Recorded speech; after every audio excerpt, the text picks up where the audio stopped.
Leo kimekuwa ni hali ya kawaida wanawake kujiingiza katika mikopo ya birthday. Leo mnafanya birthday, mnaingia kwenye mikopo, halafu mikopo wenyewe mnakwenda kwenye ile mikopo inayokausha damu.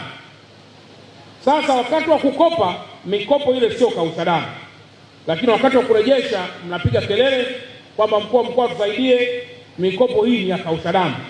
Sasa ni vizuri mkajipima na mkawa mnajua kiwango cha damu kabla mjaingia kwenye mikopo hii ya kausha damu. Kukopa sio kubaya, lakini ni aibu kwenda kukopa kwa ajili ya birthday. Ni aibu kwenda kukopa kwa ajili ya vitu ambavyo nonsense.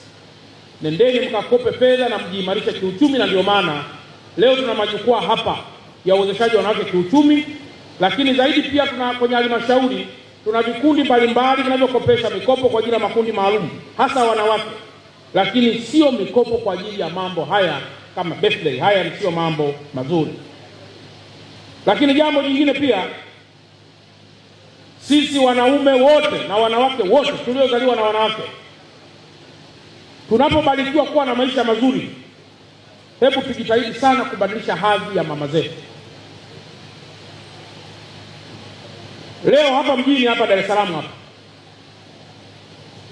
unakuta mtu amepanga nyumba analipa milioni 8 kwa mwezi, lakini ukienda kuangalia maisha ya mama yake, maisha yako duni kabisa, anahangaika hata kujitibia hospitali. Ndugu zangu wanawake mliotuzaa sisi vijana na yote aliyezaliwa na tumbo la mwanamke, Mungu anapokujalia kuwa na maisha bora, nendeni mkabadilishe maisha ya wazazi, lakini hasa maisha ya mwanamke aliyekubeba miezi 9 kwenye tumbo lake.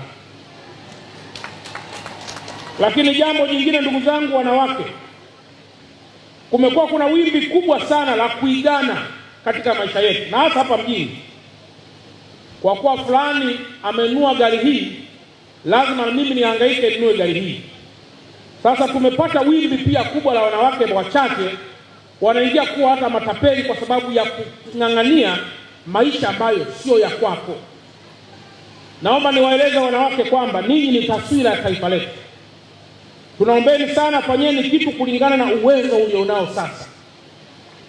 Ukifanya vitu kulingana na uwezo wako, hautaona aibu kwa jambo lolote, kwa sababu unachokimiliki ni chako. Na mwisho wa siku ukianza kuyaishi maisha sio yako, yatakutesa bure, na mwisho utashindwa kuwa na malezi mazuri kwa watoto ambao Mungu amekujalia. Kwa hiyo nimeona pia niyaseme haya, ndugu zangu wanawake, kwa sababu dunia hii ili tuweze kuijenga vizuri, tunahitaji pia maarifa na mambo mazuri ambayo mwanamke anaweza kujisimamia ili kuweza kujenga kizazi ambacho ni kizuri.